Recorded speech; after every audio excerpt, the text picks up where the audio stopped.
Commander Jake Harrison stood on the bridge of the UEF Valiant and watched the alien world grow larger on the main screen. 6 months had passed since the first message came from space, and now humanity was about to meet their new friend's face. To face this, Centauri had sent signals across the void, speaking of peace and friendship between their two races. They wanted to share knowledge and trade with Earth, or so they claimed in their careful words. Dr. Lisa Morgan checked her equipment one more time as the ship moved closer to the Centauri homeworld. She had spent years studying life on other planets, but this would be her first time meeting aliens who could talk back. The Centauri seemed very advanced from what she had seen in their messages. Their cities looked clean and bright, with tall buildings that reached toward the sky like silver fingers.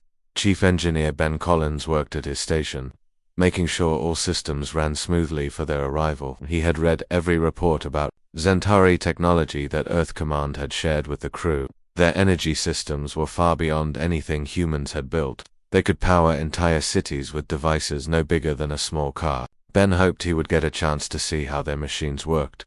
Captain Amy Foster watched the crew work from her position near the command chair. Something felt wrong to her, but she could not put her finger on what it was. The Centauri messages had been too perfect, too friendly. In her 20 years of service, she had learned to trust her gut feelings about danger. Still, she kept her thoughts to herself for now. The communication system came alive with the voice of Lieutenant Sam Carter. "Commander Harrison, we are getting a signal from the planet. They want to welcome us and guide our ship to their main city." The young officer sounded excited about meeting the aliens. Sam had always been curious about other worlds and the life that might exist on them. Security Chief Ryan Davis stood near the weapons console, his hand never far from the controls. He did not like going into unknown situations without knowing all the facts. The Centauri had shared some information about their world, but they had been vague about many important details. Ryan made sure his security teams were ready for anything that might happen. Navigator Pete Johnson guided the ship along the path the Centauri had given them. Their flight controllers were very good at their job. The path took them past several moons and space stations that looked like nothing humans had ever built. The stations were huge and seemed to be alive, growing like plants in the cold space around the planet. The main city of the Centauri appeared below them as they entered the atmosphere. It was beautiful in a way that made the human crew stop their work and stare. Buildings twisted up into the sky like living trees, connected by bridges that seemed to be made of light itself. Ships moved between the structures without making any sound that their sensors could detect. High Counselor Vex Thora contacted them directly as they landed at the spaceport. The alien leader appeared on their screen, looking like a tall human covered in green scales. Her voice was smooth and warm when she spoke. "Welcome, friends from Earth. We have waited so long to meet you and learn about your people. Please come to our council chambers so we can begin our friendship properly." Dr. Morgan gathered her scientific equipment while the crew prepared to leave their ship. The Centauri had promised to show them medical technology that could cure diseases that still killed humans. They had healing machines that could fix almost any injury in minutes. Lisa wondered how such advanced beings had developed such amazing tools for helping others. Ben Collins brought his own tools to study Centauri engineering. They had offered to share some of their energy technology with humanity. Their power sources were clean and safe, unlike the fusion reactors that humans used. Ben hoped he could understand enough to help Earth build better systems for their colonies. The crew walked through the spaceport and saw other alien ships from races they had never heard of before. The Centauri seemed to have many friends throughout the galaxy. Workers moved cargo between ships using machines that floated in the air without any visible means of support. Everything looked peaceful and well organized. Captain Foster noticed that Centauri guards watched them carefully as they moved through the facility. The guards carried weapons that looked more advanced than anything in the human arsenal. She wondered why such a peaceful people needed so many armed guards in their own spaceport. The thought made her more uncomfortable than before. High Counselor Vex Thora met them at the entrance to the government building. She smiled with too many teeth and spoke about how happy the Centauri were to finally meet humans. She talked about trade agreements and sharing knowledge that would help both races grow stronger. Her words sounded wonderful, but something in her eyes made Amy Foster want to reach for her weapon. The meeting began with gifts from the Centauri to humanity. They presented medical scanners that could diagnose any illness instantly. They offered energy cells that would power human cities for decades without needing fuel. Everything they gave seemed too good to be true, and Captain Foster wondered what the Centauri wanted in return for such generous presents. 3 months had passed since the signing of the alliance between Earth and the Zentari homeworld. The treaty papers sat in a golden frame in Admiral Helen Brooks' office back on Earth, while the real work of cooperation happened in space stations and laboratories scattered across the solar system. To most observers, the partnership looked like the best thing that had ever happened to humanity. Dr. Lisa Morgan floated in the zero-gravity section of Orbital Station 7, working alongside Zentari scientist Kethon on what they called Project Renewal. The alien had 4 arms that moved independently, each one operating different pieces of equipment while they talked. Together, they had already developed treatments for 3 types of cancer that had puzzled human doctors for decades. The Zentari approach to medicine was like nothing Lisa had ever seen before. The alien scientists seemed genuinely fascinated by human biology. They asked endless questions about how humans healed from injuries and how their immune systems fought off diseases. Kethon told Lisa that humans were remarkable because they could adapt to almost any environment. "Your species is very unusual," a Zentari said through the translation device. "Most races we have met are much more limited in their abilities." Chief Engineer Ben Collins spent his days in the engine rooms of joint research vessels, learning how Zentari power cores worked. The technology was so advanced that it felt like magic to him. The aliens could create energy from what seemed like nothing, using machines no bigger than his toolbox to power ships that would need massive fusion reactors under human technology. Ben took careful notes and asked many questions, but the Zentari always seemed to hold back the most important details. Lieutenant Sam Carter had become something of a celebrity among the Zentari researchers. They loved to hear her stories about human culture and history. She spent hours teaching them Earth songs and explaining human art to aliens who found human creativity amazing. Sam had learned enough of their language to have simple conversations. Without the translation machines, the Zentari she worked with seemed to genuinely enjoy her company. The joint research stations buzzed with activity as humans and Zentari worked side by side. At least, that was how it looked to casual observers. Captain Amy Foster had noticed that the work areas were carefully divided. Humans worked in the bright, open sections of the stations, while Zentari scientists conducted their research in sealed areas that required special permission to enter. When she asked about this arrangement, she was told it was for safety reasons. Security Chief Ryan Davis filed daily reports about the Zentari security measures, but he was starting to wonder who was being protected from whom. The aliens had guards at every entrance and checkpoint scanners that seemed to record everything about anyone who passed through them. For a peaceful research partnership, there seemed to be a lot of weapons and security systems in place. Ryan made sure his own security teams stayed alert. Navigator Pete Johnson worked with Zentari chartmakers to update human star maps with information about safe travel routes through their territory. The aliens were generous with most information, but certain star systems were marked as dangerous areas that should be avoided. When Pete asked what made these systems dangerous, he was told they were contaminated with radiation from ancient wars. The explanation seemed reasonable, but something about it bothered him. The Zentari had requested permission to build research stations on Mars and Europa months ago, and construction was already well underway. Human workers were not allowed in certain areas of these facilities, again for safety reasons, according to Zentari officials. The alien construction teams worked quickly and efficiently, using building techniques that human engineers admired but were not allowed to study. CLOSELY, Dr. Morgan began to notice that the Zentari requests for human biological samples were becoming more specific and frequent. At first, they had asked for general blood and tissue samples to help them understand human biology better. Now they wanted samples from people of different ages, races, and genetic backgrounds. They claimed this was necessary for comparative studies, but Lisa wondered why they needed so much material. Ben Collins discovered something troubling while working on a new power core design. Hidden deep in the Zentari energy systems were control circuits that could override human commands. When he asked Kethon about these circuits, the alien explained that they were safety features to prevent accidents. Ben nodded and smiled, but privately he began to document every system he could access. Captain Foster tried to visit the restricted sections of the research stations, but was politely turned away each time. The Zentari guards were always friendly and apologetic, but they never allowed her to pass. She began to suspect that the aliens were hiding something important behind their smiles and helpful attitude. The feeling that something was wrong grew stronger every day. Lieutenant Carter noticed that some of her Zentari friends seemed nervous when she asked certain questions about their homeworld. or their history with other alien races. They would change the subject quickly or claim that such information was not important for their current work together.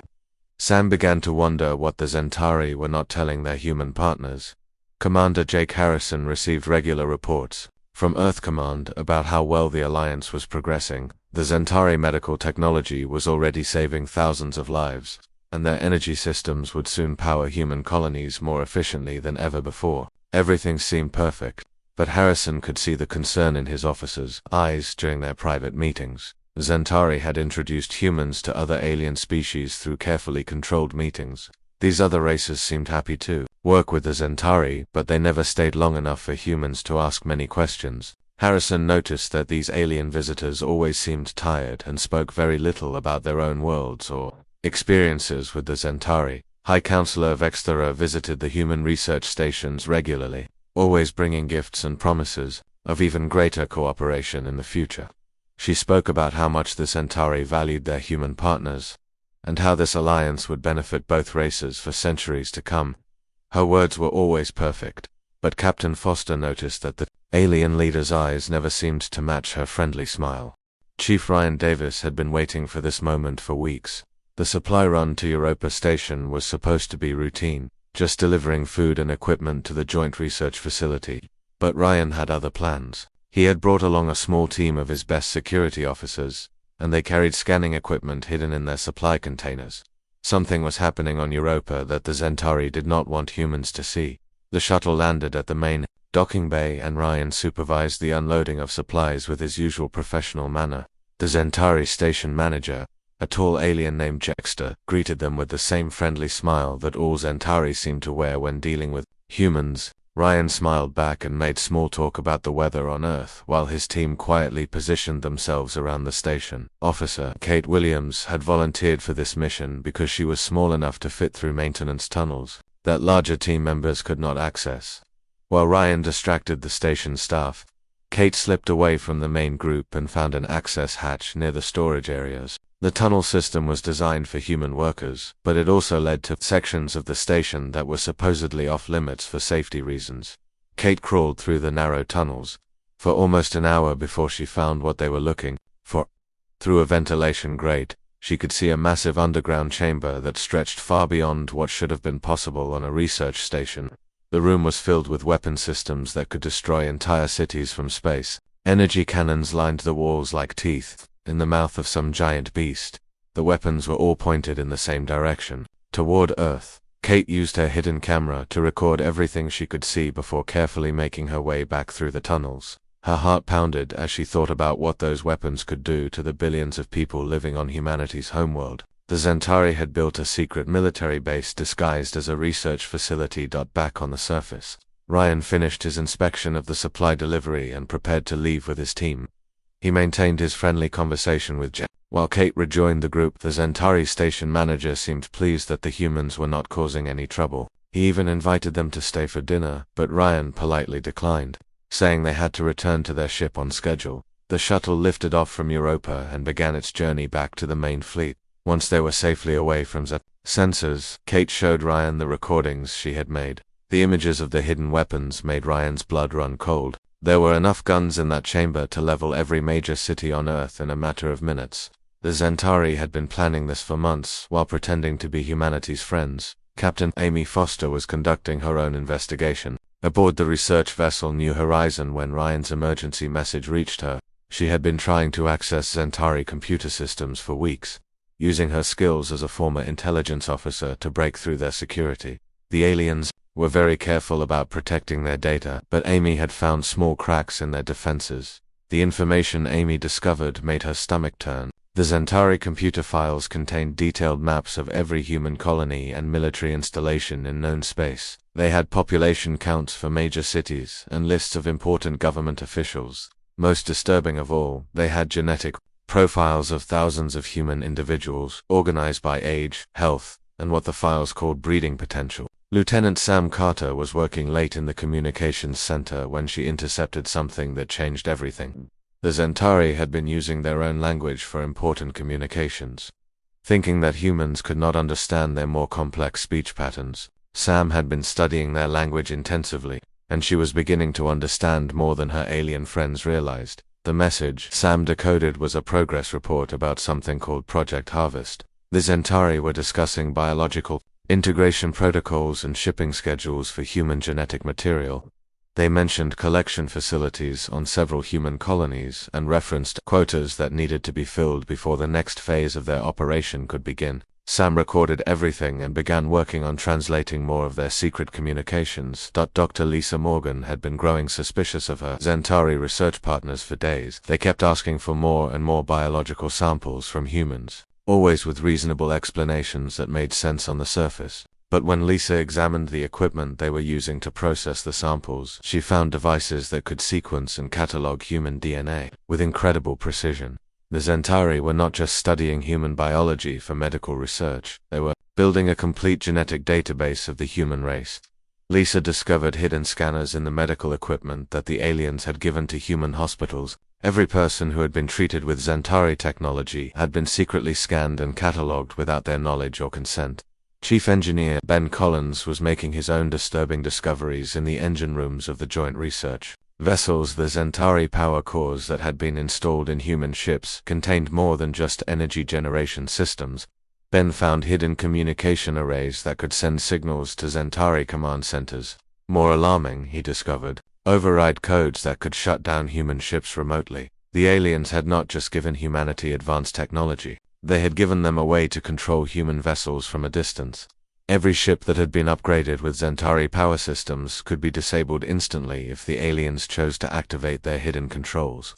Ben realized that the entire human fleet was at the mercy of their supposed allies. Commander Jake Harrison faced the most difficult decision of his career when all of these discoveries reached his desk. The evidence was overwhelming, but it was also almost impossible to believe. The Zentari had spent months building trust with humanity while secretly preparing to betray them. The friendly aliens who had promised peace and cooperation were actually planning to enslave the human race. Harrison knew that he could not trust normal communication channels. If the Zentari had infiltrated human computer systems, they might be monitoring all official military communications. He needed to warn Earth and the colonies, but he had to do it in a way that would not alert the aliens to what he had discovered. The fate of humanity might depend on his next actions. High Counselor Vexera sent another friendly message to Earth Command, requesting detailed population census data and genetic profiles for all major human settlements. She explained that this information would help the Zentari design better medical treatments for human diseases. The request seemed reasonable to officials who did not know what Captain Foster's team had discovered about the aliens' true intentions. The trap was almost ready to spring, and humanity was walking into it with smiles on their faces. Lieutenant Sam Carter worked through the night in a sealed room aboard the UEF Valiant, her fingers flying across the keyboard as she decoded more Zentari communications. The alien language was complex, but Sam had always been good with patterns and codes. What she found in their secret messages made a hand shake as she typed her report for Commander Harrison. The Zentari called humans the perfect harvest species in their private communications. They had been searching the galaxy for races that combined high intelligence with strong physical adaptability. Most species they had encountered were either too smart to be easily controlled or too weak to be useful as workers. Humans were different, offering the ideal combination of creativity and physical capability. Sam discovered that the Zentari had been watching Earth for over 50 years, studying human behavior through hidden sensors placed throughout the solar system. They had waited until humanity developed enough technology to be useful, but not enough to pose a real threat. The timing of first contact had not been accidental. It had been carefully planned to catch humanity at exactly the right moment. The documents Sam translated revealed the full scope of the alien plan. The Zentari intended to reduce the human population to about 100 million individuals who would be kept as breeding stock and skilled workers. The rest of humanity would be eliminated during the initial attack phase. Children with useful genetic traits would be taken to Zentari worlds for special education programs designed to break their will and turn them into loyal servants. Captain Amy Foster took a small team of volunteers on what officially looked like a routine survey mission to one of the star systems that the Zentari had marked as dangerous. The aliens had claimed these areas were contaminated with radiation from ancient wars, but Captain Foster suspected they were hiding something important. Her ship, the UEF Explorer, was equipped with the best sensors that human technology could Provide. What they found in the Kepler 442 system shattered everything the Zentari had told humanity about themselves. The planets were not contaminated wastelands. They were prison worlds, filled with massive detention facilities that housed millions of beings from dozens of different species. Captain Foster's team watched in horror as alien prisoners were loaded onto transport ships like cargo. The aliens being moved were not criminals or enemies of war. They were families, including children who could barely walk. Foster's science officer, Dr. Mark Lee, conducted long-range biological scans and discovered that many of the prisoners showed signs of genetic modification. The Zentari had been experimenting on them, trying to create better workers and more compliant slaves. Foster ordered her team to record everything they could see without alerting Zentari security forces. The evidence would be crucial for warning Earth about what was coming. As they watched, transport ships arrived from other star systems, bringing more prisoners to the facility. The scale of the operation was staggering. The Zentari had been enslaving entire civilizations for decades. Security Chief Ryan Davis led a covert operation to investigate Zentari facilities on Mars while the aliens were distracted by the cultural exchange celebration preparations. His team used maintenance tunnels and service corridors to access restricted areas of the research complex.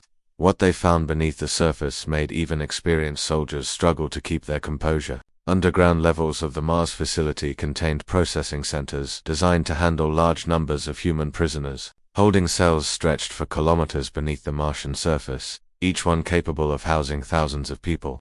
Medical examination rooms were equipped with devices that could perform genetic screening and biological modification procedures. On an industrial scale, Ryan's demolition expert, Sergeant Tony Blake, identified key structural points that could bring down the entire facility if necessary. The team planted hidden charges throughout the complex, preparing for the day when humanity would need to destroy the alien installations. They also discovered computer terminals that contained shipping schedules for human genetic material being sent to various Centauri worlds. Dr. Lisa Morgan made the most disturbing discovery of all when she accessed the central database of the Joint Medical Research Project. The Zentari had not been trying to cure human diseases.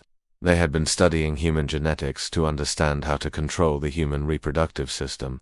The medical technology they had shared with Earth contained hidden functions that could sterilize entire populations through targeted genetic manipulation. The aliens had already begun testing their population control methods on isolated human colonies. Medical treatments provided by Zentari technology had reduced birth rates in several frontier settlements by over 60%. The colonists thought they were suffering from a new type of space sickness, but they were actually victims of alien biological warfare. Lisa realized that the Zentari reproductive system was failing due to centuries of genetic stagnation. Their species could no longer produce healthy offspring without genetic material from other races. Earth's 6 billion humans represented the largest gene pool they had ever encountered. The aliens needed human genetic diversity to save their own species from extinction. Commander Jake Harrison received emergency communications from all of his investigation teams at the same time. The evidence was overwhelming and undeniable. The Zentari had been planning the enslavement of humanity. From the moment of first contact, every gift they had offered came with hidden costs that would destroy human freedom and dignity. Harrison faced an impossible choice when Admiral Helen Brooks contacted him directly from Earth Command with new orders. The Admiral instructed him to return immediately with his entire fleet for the cultural exchange celebration, a galaxy-wide event that would celebrate the alliance between humans and Zent. Brooks seemed different somehow, speaking in a flat tone that did not match her usual passionate leadership style. Captain Foster's intelligence officer, Lieutenant Dan Murphy, had been monitoring Earth Command communications and noticed strange patterns in recent orders. High-ranking officials were issuing commands that contradicted previous policies and seemed designed to gather human military forces in vulnerable positions. Murphy suspected that key leaders had been compromised through Zentari technology. The cultural exchange celebration was scheduled to take place in 2 days, with human ships gathering at predetermined locations throughout known space. The Zentari had requested that all human military vessels participate in the ceremony, claiming it would demonstrate the strength of the alliance between the two species. Harrison realized that the celebration was actually a trap designed to disable the human fleet all at once. Lieutenant Carter intercepted final preparation orders being sent to Zentari military units throughout the galaxy. The aliens were positioning their forces for coordinated strikes against every major human population center. Hidden weapons on research stations would activate simultaneously while Zentari override codes disabled human ships. The attack would begin during the cultural exchange celebration when human defenses were at their lowest. Commander Harrison looked at the evidence spread across his desk and knew that he was about to make the most important decision in human history. He could follow orders and return to Earth, probably dooming his species to slavery or extinction, or he could broadcast the truth to every human ship and colony, triggering a war that humanity was not prepared to fight. The Zentari had superior technology, better weapons, and established positions throughout human space. They controlled many of Earth's leaders and had spent months preparing for this moment. Humanity's only advantages were the element of surprise and something the aliens had never encountered before, the refusal to abandon each other when facing impossible odds. Harrison activated the emergency broadcast system that would reach every human vessel in space. Commander Jake Harrison stood before the emergency broadcast transmitter, knowing that his next words would either save humanity or doom them all. The evidence was spread across every screen in the command center, showing the full scope of deception. Captain Foster, Dr. Morgan, and the rest of his senior staff watched as he prepared to break the most important news in human history. "This is Commander Harrison to all human vessels and colonies," he began, his voice steady despite the weight of what he was about to reveal. "Do not trust the Zentari. They are not our allies. They plan to enslave humanity during the cultural exchange celebration. All ships must avoid the gathering points and prepare for immediate combat operations. This is not a drill." The message went out on every frequency, reaching human ships from the outer colonies to the core worlds around Earth. Harrison had bypassed all normal command channels, using an old military emergency protocol that dated back to the early days of human space exploration. Within minutes, confused and angry responses began flooding in from ship captains who could not believe what they were hearing. Captain Amy Foster took command of the growing resistance fleet as loyal human ships began to gather at hidden coordinates. Her first recruit was Captain Tony Martinez of the destroyer UEF Phoenix, who had immediately changed course after receiving Harrison's broadcast. Martinez brought news that several ships near his position had already fallen victim to Zentari override codes.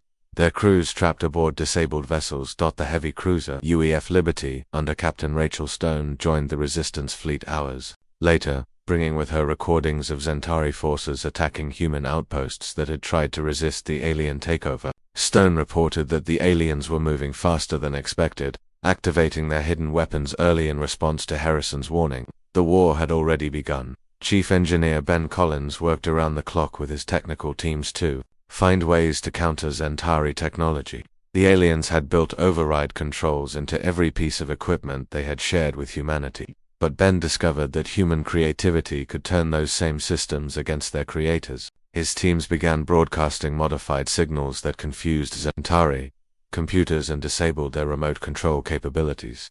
The breakthrough came when Ben realized that Zentari technology was too perfect, too organized for its own good. Systems expected precise commands and exact responses. Human chaos and improvisation could break their carefully designed networks. Ben's engineers began teaching other human ships how to introduce controlled randomness into their systems, making them immune to Zentari control. Dr. Lisa Morgan found unexpected allies among the alien prisoners that Captain Foster's team had discovered in the Kepler 442 system. Using stolen Zentari transport codes, human rescue teams freed thousands of beings from dozens of different species. These former prisoners brought crucial intelligence about Zentari weaknesses that the aliens had hidden from their human victims. A former Zentari research subject named Tysek, who belonged to a race called the Kalari, explained that the Zentari had a fatal flaw in their biological systems. Their genetic modifications made them vulnerable to certain frequencies of sound and light that did not affect natural beings. Lisa worked with human scientists to develop weapons that could exploit this weakness. Lieutenant Sam Carter became the voice of the human resistance, coordinating communications between scattered fleet elements and hidden bases throughout known space. Her language skills proved invaluable as she worked with freed alien prisoners to establish secure communication networks that the Zentari could not monitor or break. Sam's broadcasts carried messages of hope to humans trapped in occupied territories. The resistance discovered that they were not alone in their fight against Zentari oppression. Other alien species had been planning their own rebellions for years, waiting for the right moment to strike back. The human uprising provided the spark that ignited a galaxy-wide revolt against Centauri domination. Ancient enemies put aside their differences to fight a common threat: security. Chief Ryan Davis led ground operations to liberate human prisoners and destroy Centauri genetic harvesting facilities. His teams moved like ghosts through alien installations, using techniques learned from Earth's special forces combined with intelligence provided by freed prisoners. Ryan's commandos discovered that human determination and pack loyalty confused the Centauri, who expected quick surrender after their deception was revealed. The battle for Mars became a turning point when Ryan's charges brought down the massive underground facility. The explosion could be seen from orbit as the Centauri prison complex collapsed into the Martian surface. Thousands of human prisoners escaped in the chaos, spreading word of the resistance to colonies throughout the inner system. Captain Foster's fleet grew stronger every day as more human ships broke free from Centauri control and joined the fight. The aliens had expected their technological superiority to end any resistance quickly, but they had not counted on human stubbornness and the willingness to keep fighting even when facing impossible odds. Human crews, jury-rigged weapons, and improvised tactics that confused Centauri battle computers. The freed alien prisoners proved to be formidable allies in the growing war. Species that had been enemies for generations worked together under human leadership, united by their shared hatred of Centauri oppression. The galaxy witnessed something that the Centauri had never expected: cooperation between different races, based on mutual respect rather than domination and control. Dr. Morgan's biological weapons proved devastatingly effective against Centauri forces. The aliens had modified themselves so extensively that they had become vulnerable to attacks that left natural beings unharmed. Human medical teams could treat wounded allies, while Centauri soldiers collapsed helplessly when exposed to the specialized frequency weapons. Commander Harrison coordinated the overall resistance effort from his mobile command ship, staying ahead of Centauri hunter fleets while directing operations across dozens of star systems. His decision to broadcast the truth had triggered the largest rebellion in galactic history. Species that had been enslaved for centuries were fighting for freedom. Alongside their human liberators, the Centauri tried desperately to regain control of the situation by activating hidden weapons and calling in reserves from their core territories. But their perfect plans had been shattered by something they could not understand or predict: the human refusal to abandon anyone in need. Where the aliens expected selfish panic, they found organized resistance and mutual aid between species. Lieutenant Carter intercepted increasingly desperate Centauri communications as their forces fell back on multiple fronts. The aliens were confused and frightened by the scale of the uprising they faced. High Counselor Vextera sent urgent requests for reinforcements as her carefully planned conquest collapsed around her. The war was far from over, but humanity had proven something important to themselves and their new allies. The Centauri were not invincible gods with unlimited power. They were just another species that had chosen domination over cooperation, and now they faced the consequences of that choice as the galaxy united against them. Captain Foster prepared her growing fleet for the final assault on Centauri strongholds, knowing that the hardest fighting still lay ahead. The final battle began above Earth itself, where High Counselor Vextera had gathered the largest Centauri fleet in their history. Captain Amy Foster's Resistance Armada faced impossible odds as they approached humanity's homeworld. 300 human ships and their alien allies confronted over 900 Centauri vessels equipped with technology far superior to anything the rebels possessed. Foster stood on the bridge of her flagship, now renamed the UEF Defiance, and watched the enemy fleet spread across space like a dark cloud. Her communications officer, Lieutenant Sam Carter, reported that Centauri forces were already bombarding human cities from hidden orbital platforms. Millions of lives hung in the balance, and the Resistance fleet was humanity's last hope. Commander Jake Harrison opened a channel to every ship in the human fleet, his voice carrying across space to reach thousands of crew members who had chosen to fight rather than surrender. "Today we show the galaxy what it means to be human," he said. "We do not abandon our friends. We do not leave our family behind. We stand together, or we fall together." The battle erupted as human ships charged into the Centauri formation with reckless courage that confused alien tactical computers. Captain Tony Martinez of the UEF Phoenix led a squadron of destroyers straight into the heart of the enemy fleet, their guns blazing as they targeted Centauri command vessels. The aliens had expected humans to use careful tactics and defensive positions, not desperate attacks that ignored their own safety. Chief Engineer Ben Collins had spent the final hours before battle preparing a surprise that would change everything. His teams had modified the power cores of dozens of human ships to create controlled overloads that could be triggered remotely.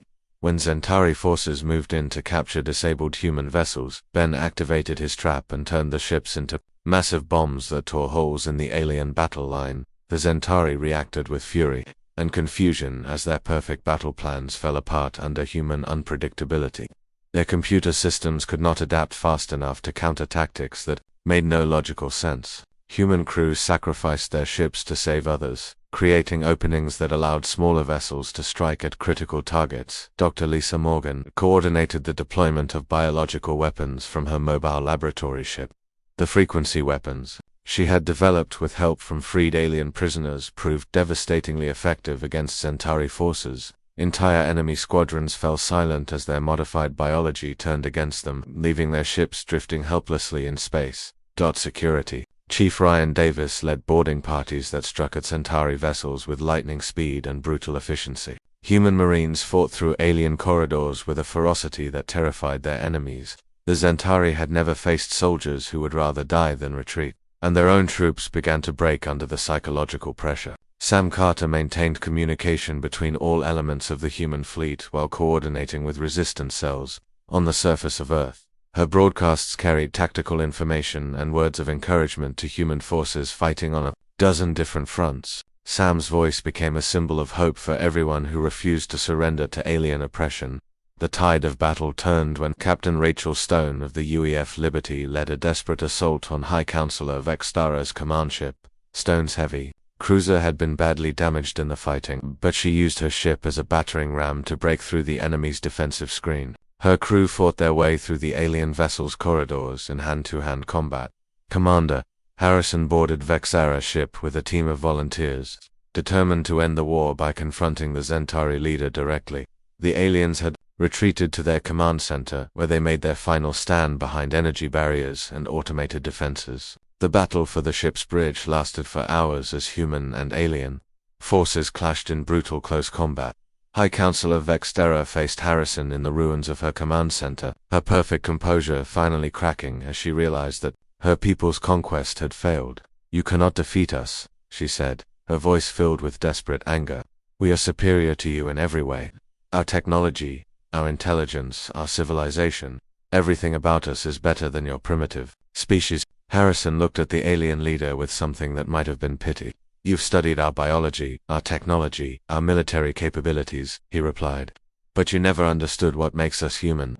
We do not abandon family, and every thinking being in this galaxy is family to us. That is something your perfect civilization could never comprehend." The final confrontation ended when Dr. Morgan's biological weapons reached the command center, causing Vextara and her remaining followers to collapse as their modified genetics failed them. The Zentari leader died, still unable to understand how a supposedly inferior species had defeated her carefully planned conquest. The destruction of the Zentari command ships sent shockwaves through the alien fleet as their remaining forces realized that their leadership was gone. Without central coordination, their advanced tactics fell apart, and individual ships began to surrender or flee.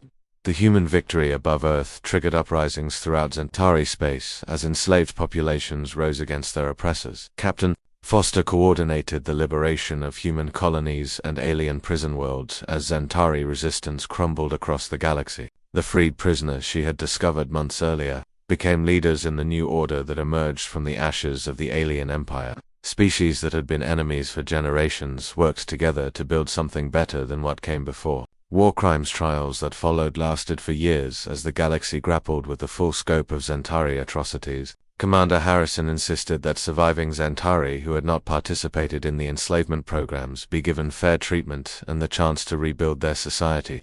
His mercy toward former enemies became another example of human moral leadership. The new galactic alliance that emerged from the conflict was built on principles that humans had carried to the stars: voluntary cooperation, mutual aid, and the protection of those who could not protect themselves. Earth became the diplomatic center of a civilization spanning hundreds of worlds and dozens of species. Captain Foster, now promoted to admiral, established the first integrated fleet, where ships from many different species served together under unified command. The crews learned from each other's strengths, while human concepts of loyalty and sacrifice became the foundation of military doctrine. Throughout Alliance space, Dr. Morgan founded the Galactic Medical Corps, which provided healing and genetic restoration to victims of Zentari experiments. Her work with biological weapons was abandoned in favor of technologies that preserved and enhanced natural life. The medical knowledge gained from studying Zentari failures helped countless species recover from centuries of genetic damage. Lieutenant Carter became the first director of interspecies communication, developing translation systems and cultural exchange programs that helped former enemies become friends. Her broadcasts during the war had inspired resistance movements on hundreds of worlds, and her peacetime work helped those same worlds learn to trust each other. Chief Engineer Collins led the effort to reverse Centennial Zentari technology for peaceful purposes, always ensuring that human innovations included safeguards against misuse. His principle of technology serving life rather than controlling it became the standard for all Alliance research projects. The galaxy remembered the lesson that humanity had taught through their sacrifice and determination. When the next crisis came, as crises always do, the Alliance responded with unity instead of fear. The human example had shown that different species could work together without losing what made them unique. Admiral Foster often stood on the observation deck of Alliance headquarters, looking out at ships from dozens of worlds working together in the space around Earth. The sight never failed to remind her of the words that had become humanity's greeting to new species. We stand together, or we fall apart. Choose which kind of people you want to be.